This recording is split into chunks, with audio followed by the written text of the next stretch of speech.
9 اور 10 محرم کا روزہ۔ صحیح بخاری میں حضرت ابن عباس رضی اللہ عنہما سے روایت ہے کہ جناب رسول اللہ صلی اللہ علیہ وسلم مدینہ طیبہ میں تشریف لائے تو یہود کو دیکھا کہ وہ اس دن کو روزہ رکھا کرتے ہیں۔ آپ صلی اللہ علیہ وسلم نے فرمایا، تم روزہ کیوں رکھتے ہو؟ کہنے لگے کہ یہ بہت اچھا دن ہے، اس دن میں حق تعالی شانہ نے بنی اسرائیل کو ان کے دشمن فرعون سے نجات دی تھی، اس لیے حضرت موسیٰ علیہ السلام نے اس دن کا روزہ رکھا۔ یہ سن کر آپ صلی اللہ علیہ وسلم نے ارشاد فرمایا کہ ہم بنسبت تمہارے حضرت موسیٰ نبینا علیہ السلام کی موافقت کے زیادہ حقدار ہیں۔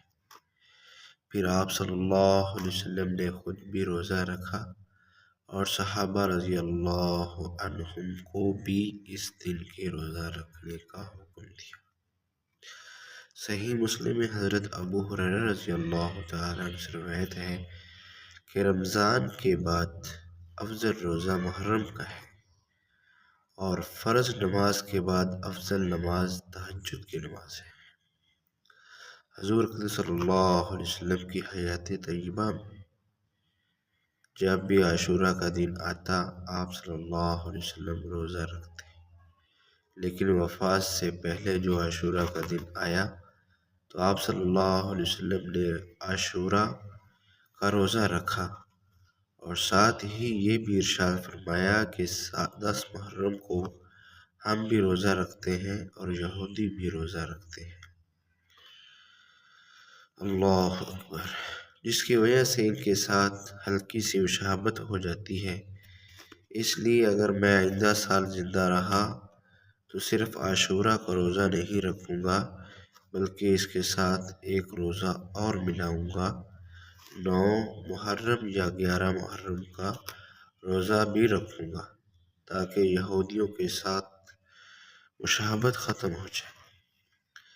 لیکن اگلے سال عاشوراء کا دن آنے سے پہلے حضور صلی اللہ علیہ وسلم کا وصال ہو گیا اور آپ صلی اللہ علیہ وسلم کو اس پر عمل کرنے کا موقع نہیں ملا، لیکن چونکہ حضور صلی اللہ علیہ وسلم نے یہ بات ارشاد فرما دی تھی، اس لیے صحابہ رضی اللہ عنہم اجمعین نے عاشوراء کے روزہ میں اس بات کا اہتمام کیا اور 9 محرم یا 11 محرم کا ایک روزہ ساتھ ملا کر رکھا اور اس کو مستحب قرار دیا، اور تنہا عاشوراء کے روزہ کو رکھنے کو حضور صلی اللہ علیہ وسلم نے اس ارشاد کی روشنی میں مکروہ تنزیہی اور خلاف اولیٰ قرار دیا۔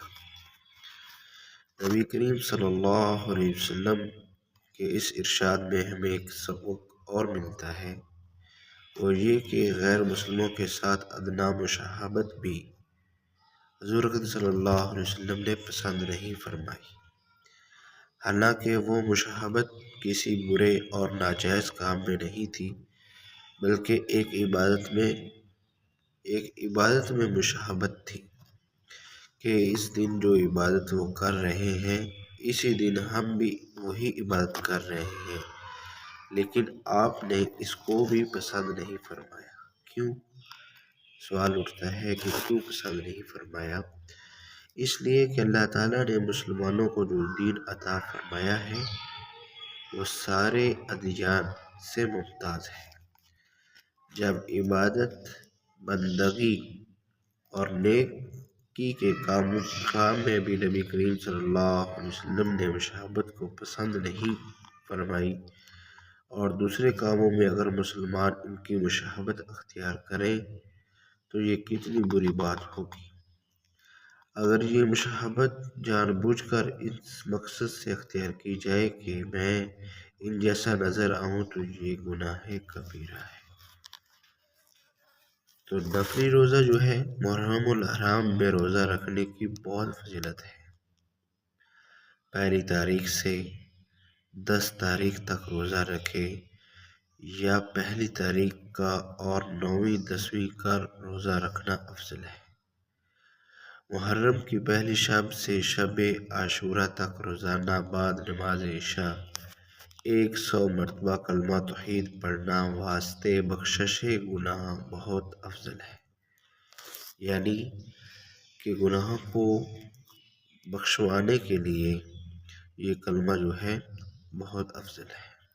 تو اس لیے ہمیں بھی کوشش کرنی چاہیے، جیسا کہ ہم میں سے ہر ایک کو پتہ ہے، معلوم ہے، ہم میں سے ہر ایک جانتا ہے کہ آگے محرم کا مہینہ آ رہا ہے، اور ہمیں بھی چاہیے کہ ہم زیادہ سے زیادہ جو ہے محرم کے مہینے کی جو ہے تعظیم کریں، اور محرم کے روزے کو ہم رکھیں۔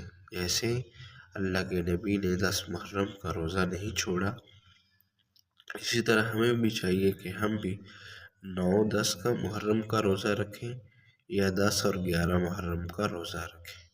اس لیے ہمیں کوشش کرنی چاہیے، اور جو ہم نے حدیث پڑھی ہے اس پر ہمیں اللہ تعالیٰ عمل کرنے کی توفیق عطا فرمائے، اور زیادہ سے زیادہ لوگوں تک پہنچانے کی توفیق عطا فرمائے۔ السلام علیکم۔